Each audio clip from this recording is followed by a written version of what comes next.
She returned to her old high school as a rising political star, but what she found in the hallway stopped her cold. An 80-year-old janitor, still working, still unnoticed. What she did next? It shocked the entire town and inspired a movement across the country. This is the story of Mr. Jenkins and the moment he was finally seen. Wait, is that Mr. Jenkins? Karoline Leavitt couldn't believe her eyes. It was a bright Friday afternoon, and Karoline had just returned to her old high school in Atkinson, New Hampshire, to give a motivational talk to the graduating seniors. As a rising political figure and former White House staffer, her visit had created a buzz throughout the school. Students were excited, teachers proud, and even the local news had shown up to capture the moment. But as Karoline walked the familiar hallways, memories flooding back with every step, something stopped her in her tracks. There, at the end of the corridor, was a man she hadn't seen in a decade, bent slightly with age, pushing a mop and bucket with quiet focus, wearing those same blue overalls. It was Mr. Jenkins, still working, still mopping the same halls, still smiling, and now 80 years old. Karoline stood frozen.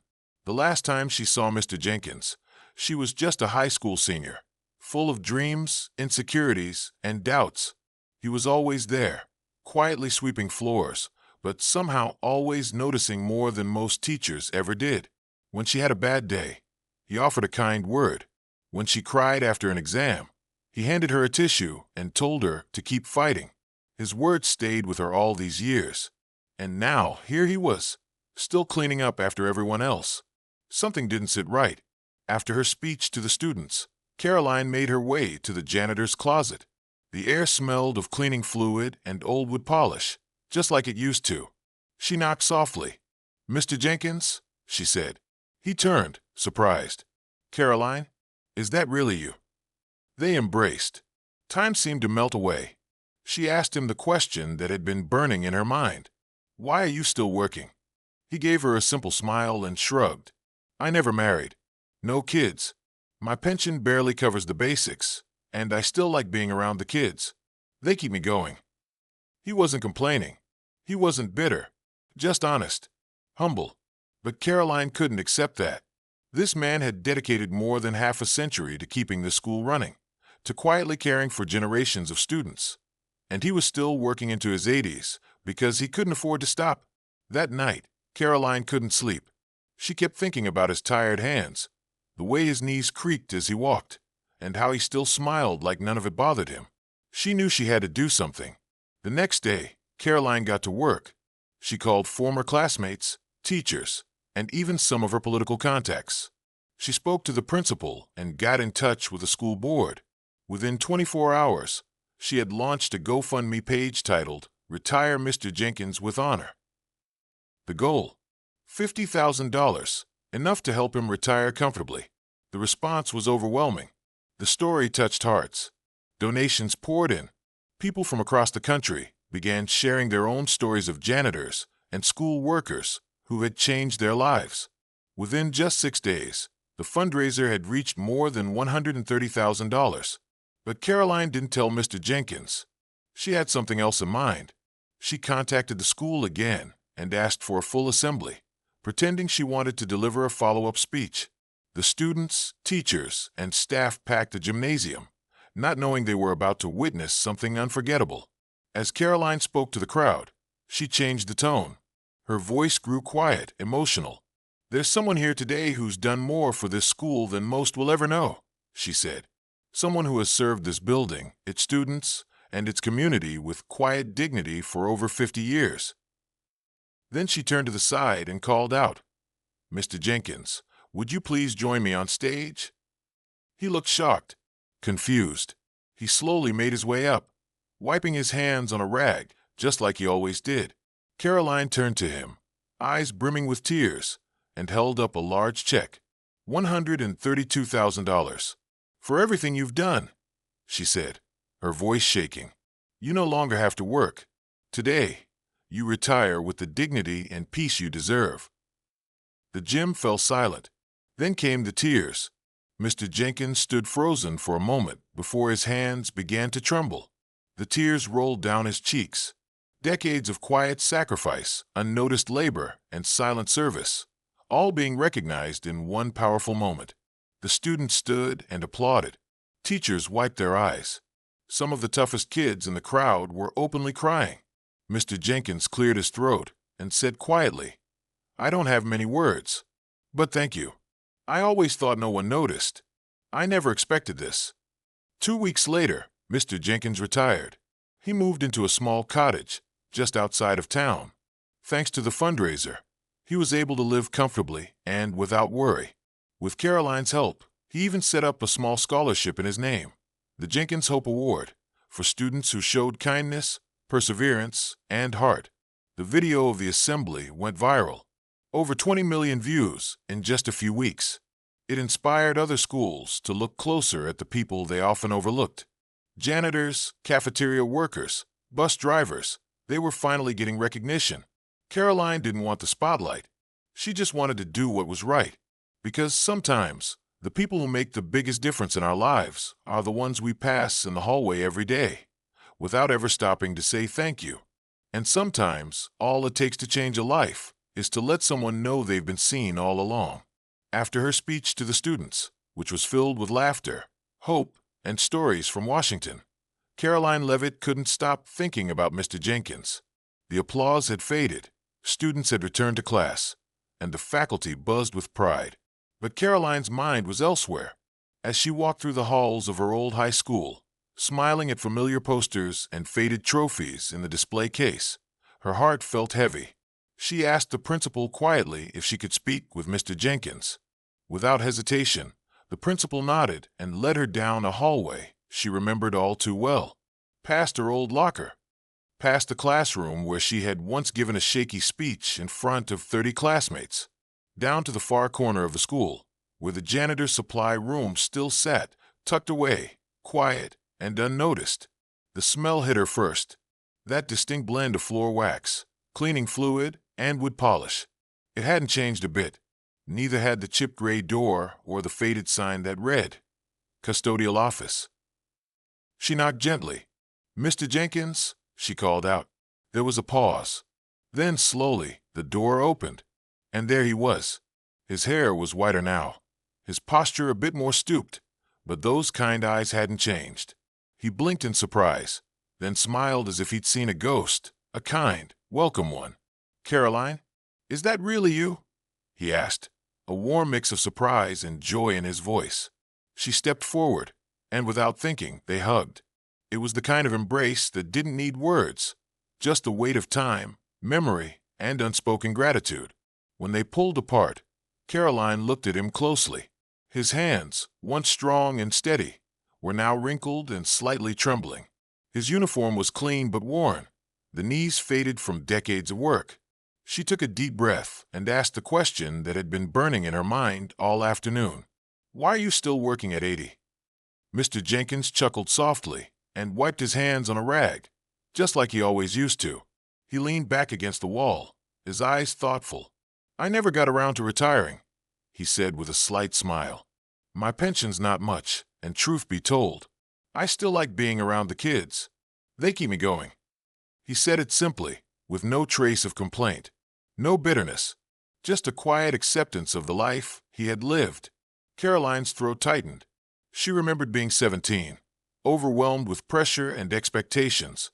She remembered crying in the hallway after failing a math test, and how Mr. Jenkins had handed her a tissue and said, "Don't worry, kid. This ain't the end. Just a bump in the road." He never said much, but when he did, it stuck. She sat down on a folding chair beside him. "All these years," she said quietly, "you kept this place running. And now you're still here, when you should be relaxing, traveling, enjoying your life." Mr. Jenkins gave a soft shrug. Not everyone gets that kind of ending. Some of us just keep going. They talked for nearly an hour, about the students who came and went, the school dances he helped clean up after, the teachers who had long since retired. He didn't complain once. Instead, he smiled through it all, as if he had made peace with everything. But Karoline couldn't make peace with it. Later that night, back in her hotel room, she sat by the window and stared at the parking lot below. Her speech notes sat untouched on the desk. All she could see were Mr. Jenkins's tired hands and the way his shoes seemed too worn, too thin for a man who walked so many miles each day inside a school building. He had no family nearby, no wife or children. He had given his life to this school, and now at 80, he was still mopping the same floors, while most people his age were surrounded by grandchildren or watching sunsets on porches. She paced the room, emotions churning. It wasn't right. A man like that, who gave so much and asked for so little, shouldn't be forgotten. He shouldn't have to keep working just to survive. Karoline sat down and opened her laptop. She began typing furiously. Messages to former classmates, emails to teachers who had retired, calls to local business leaders. She drafted a proposal, mapped out a fundraiser, and designed a GoFundMe page titled, "Retire Mr. Jenkins with Honor." She wrote from the heart, sharing her story of how he had touched her life, how he had encouraged her in silence when she needed it most. And she knew she wasn't alone. There were hundreds, maybe thousands, of students over the years who had been quietly helped by this man, even if they didn't realize it at the time. By midnight, the campaign was live. The initial goal, $50,000, enough to let him retire with peace and dignity. But Karoline wasn't done. She began reaching out to media contacts, influencers, community leaders, anyone who might share the story. This wasn't about charity. It was about justice, about gratitude. Because sometimes the people who change your life aren't the ones with titles or awards. They're the ones who hand you a tissue when no one else sees you crying. And Karoline Leavitt was determined to make sure the world finally saw Mr. Jenkins. Karoline didn't want this to be a flashy headline or a temporary feel-good moment. She didn't care about photo ops or political praise. This wasn't about recognition. It was about doing the right thing for a man who had spent decades quietly doing right by others. She wanted real change, a permanent difference. So she got to work. She picked up her phone and started making calls. Former classmates who had gone on to become doctors, engineers, business owners, teachers she hadn't spoken to in years, people who had walked those same high school halls and been greeted with Mr. Jenkins's warm nods and quiet encouragements. She sent emails and DMs. She posted in alumni groups, tagged local businesses, reached out to news contacts, and even called in a few favors from her days in Washington. She told everyone the same story. Not about her, not about politics, but about an 80-year-old janitor named Mr. Jenkins who had spent more than 50 years serving others without ever asking for anything in return. Within 24 hours, the GoFundMe page was live. She called it "Retire Mr. Jenkins with Honor." The goal, $50,000. Enough to allow him to finally hang up the mop and enjoy his life without worrying about bills, groceries, or rent. Enough to say thank you in a way words never could. At first, it trickled in. $10, $20, $100. But then something happened. The story struck a nerve. It was raw, real. People saw themselves in it. Because everyone had a Mr. Jenkins somewhere in their life. The janitor who noticed when you were down. The bus driver who remembered your name. The cafeteria lady who always gave you an extra scoop when you looked like you needed it. The story spread fast. People across the country began donating. Strangers who had never met Mr. Jenkins, but believed in the kind of world where people like him should be honored, not forgotten. Within just 3 days, the fundraiser had blown past its goal. $60,000, then $85,000. By the 5th day, it had passed $120,000, and it kept climbing. But through all of it, Karoline stayed silent on one thing. She didn't tell Mr. Jenkins. Not yet. Instead, she was working behind the scenes on something more powerful than a donation total. She called the school principal and asked if they could organize a second assembly, this time under the pretense that she was returning for a follow-up speech about leadership and perseverance. The principal agreed, and the date was set for the following Friday. As the day approached, the school buzzed with excitement again. Students whispered in the halls, wondering what the surprise was. Rumors floated around that maybe a celebrity was visiting, or that Karoline had returned with a scholarship announcement. No one guessed what was really coming, not even Mr. Jenkins, who was still arriving at school before sunrise to unlock doors and staying late to mop the cafeteria floors. On the morning of the assembly, Karoline arrived early. She wore a simple blazer, nothing flashy, and carried a thick envelope under her arm. Her heart raced with anticipation. She had spoken to governors and senators, but this moment felt more important than all of that. The gymnasium was packed. Students, teachers, alumni, school board members. Even the local press had caught wind and sent a crew. A makeshift stage had been set up with a microphone and folding chairs. Mr. Jenkins stood near the back wall, as he always did during assemblies, ready to clean up afterward, unseen by most, unnoticed by many.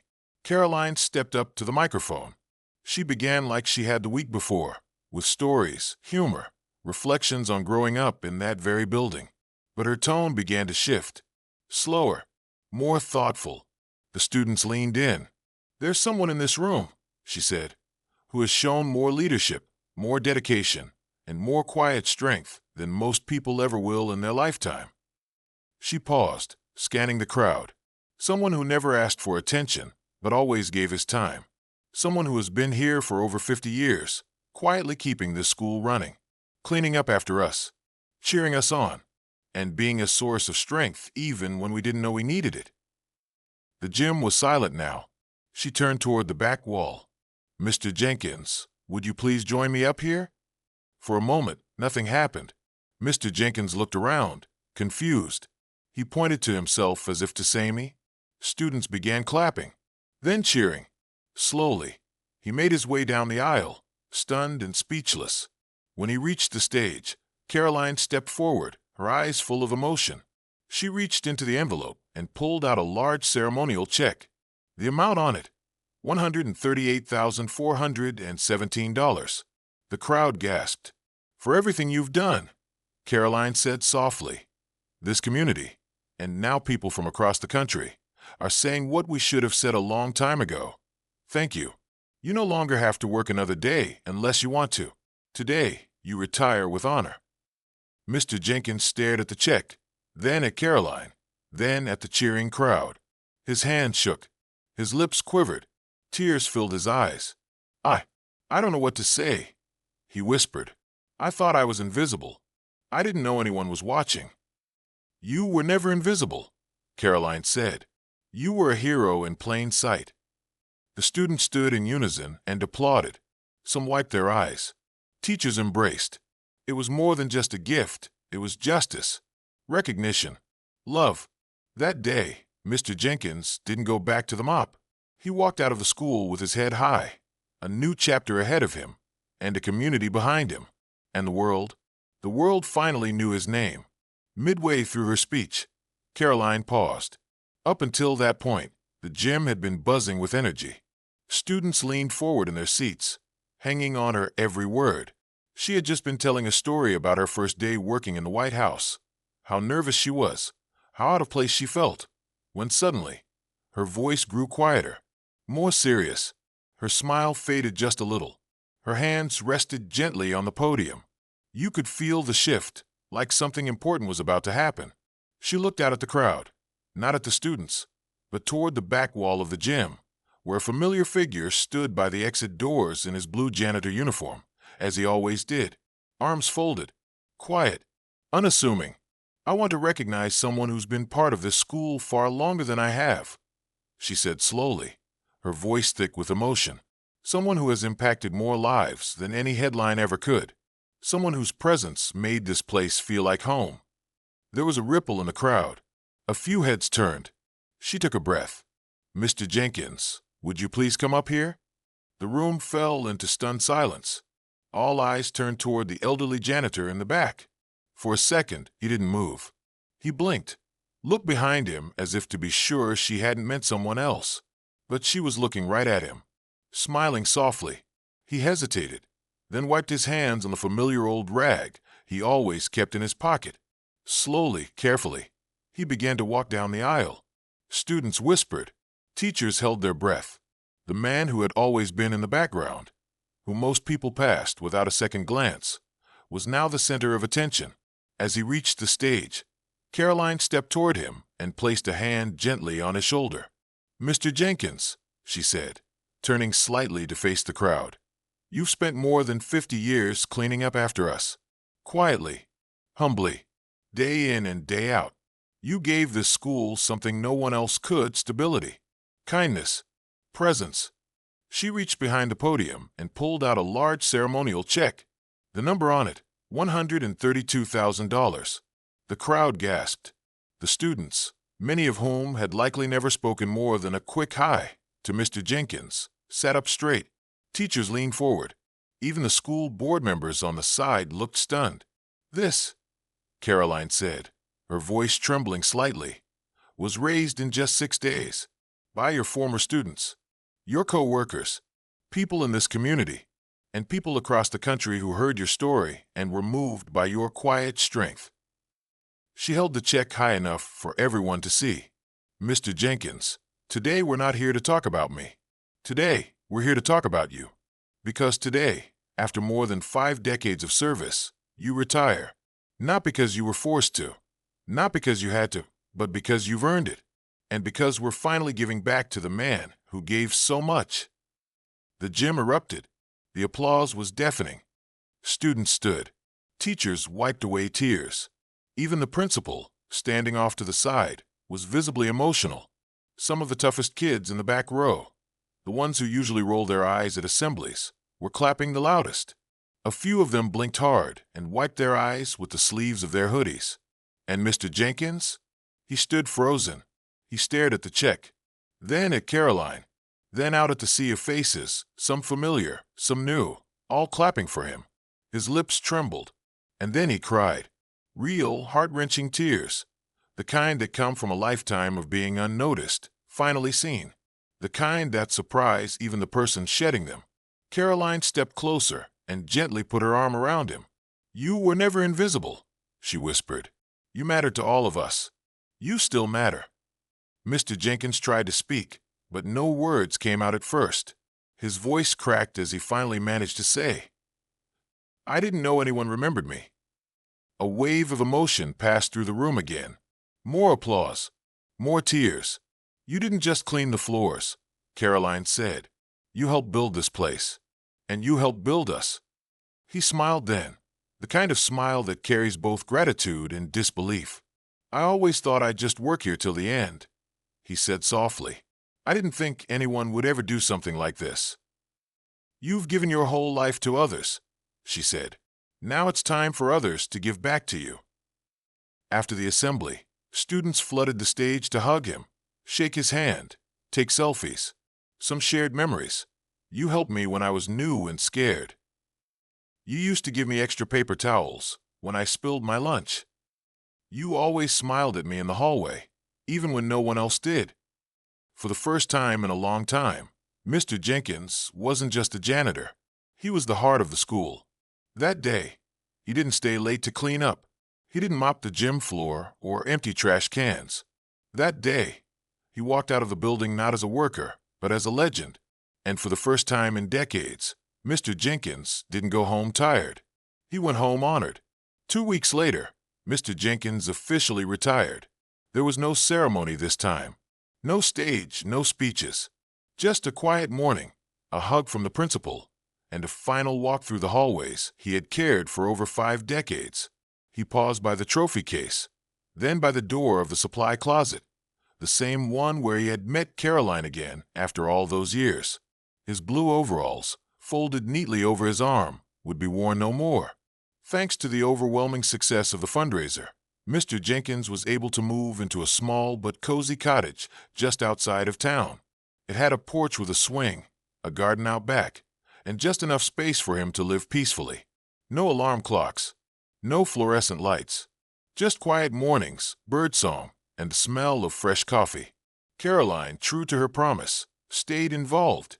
She helped him hire a financial advisor to manage the donations responsibly. She made sure his medical needs were taken care of. But perhaps her most meaningful contribution came one afternoon, when she arrived at his new home with a folder in hand. Inside were the official documents for something she'd been quietly working on, a scholarship in his name, the Jenkins Hope Award. It would be given every year to students who demonstrated quiet strength and selfless service, the kind of traits that rarely win trophies, but build character. The kind of spirit Mr. Jenkins had shown every day of his life. He was speechless. "I never imagined something like this," he said, his voice thick with emotion. "I thought when I left, that would be the end of my story." Karoline smiled. "Your story's just getting started." The story of Mr. Jenkins and the surprise retirement gift didn't just stay in that gymnasium. It went global. News outlets from across the country picked it up: CNN, NBC. Even the BBC ran segments on the janitor who captured a nation's heart. TikTok clips of the moment he was handed the check flooded timelines, some with over 5 million likes. Teens who had never set foot in New Hampshire were commenting things like, "This made me cry." "My school custodian deserves this too." "I'm sending this to my old bus driver." The YouTube video of the assembly hit over 20 million views in just 2 weeks. But the views weren't the most important thing. What mattered more was what came next.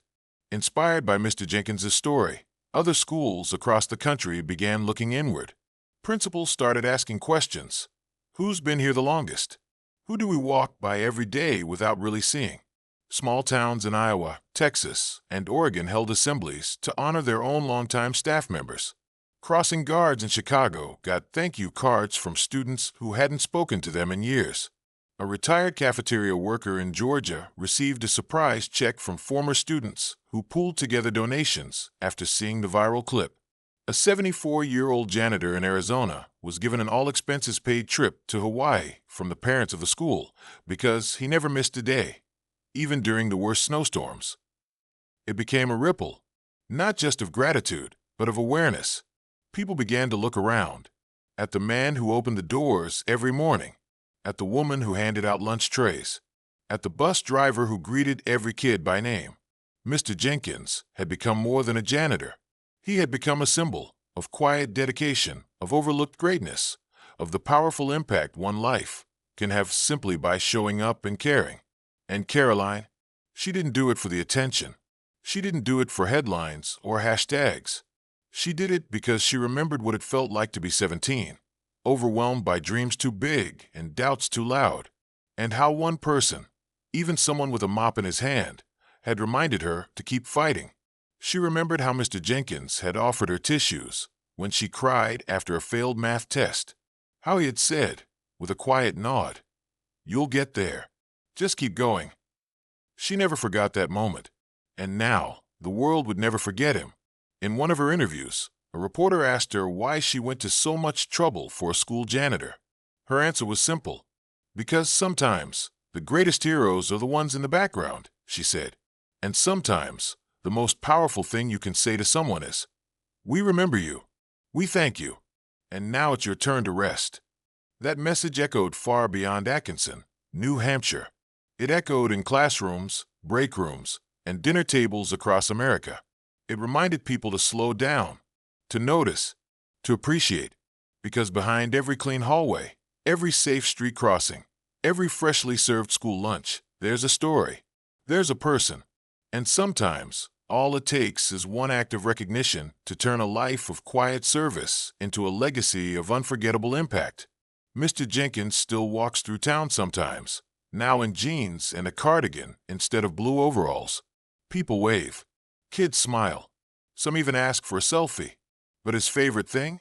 Sitting on his porch as the sun sets, reading letters from students, some he remembers, some he doesn't, all thanking him for making them feel seen.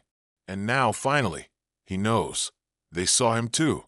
Mr. Jenkins spent 50 years cleaning hallways, never asking for praise, never seeking recognition. But thanks to one former student who never forgot his kindness, the world finally saw him. Let this be a reminder. Sometimes the quietest souls leave the loudest legacy. If this story moved you, don't forget to like, share, and honor the unsung heroes in your life. See you in the next one.